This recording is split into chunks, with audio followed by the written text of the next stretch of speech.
Question 7 gives us a rather involved question involving books on shelves. They're all quoted in terms of X, but we are told that there are 44 books on all 3 shelves. All the books have the same mass, and then we're told something about the books on shelf B. We're given the mass. We need to work out the mass of the books on shelf A. So there are the 3 shelves. So on shelf A, we have X books. Shelf B, 3X plus 1. And on shelf C, 2X minus 5. So now we can use this fact that this lot must add up to 44. So therefore I can say X plus 3X plus 1 plus 2X minus 5 must equal 44. Okay, adding the x's up, we've got 1, 3 and 2. So we've got 6X minus 4 is equal to 44.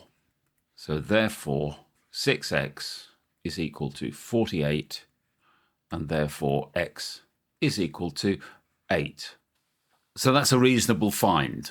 Now we're into mass of books. The books on shelf B, which is this lot here, weigh 7,500 grams.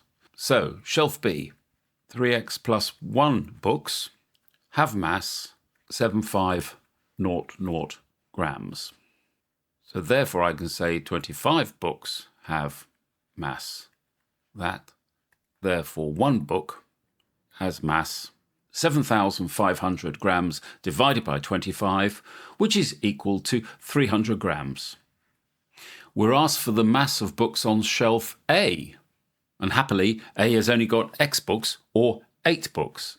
So shelf A with 8 books has a mass of 300 multiplied by 8 grams, which is equal to 2,400 grams. And that's the answer they wanted.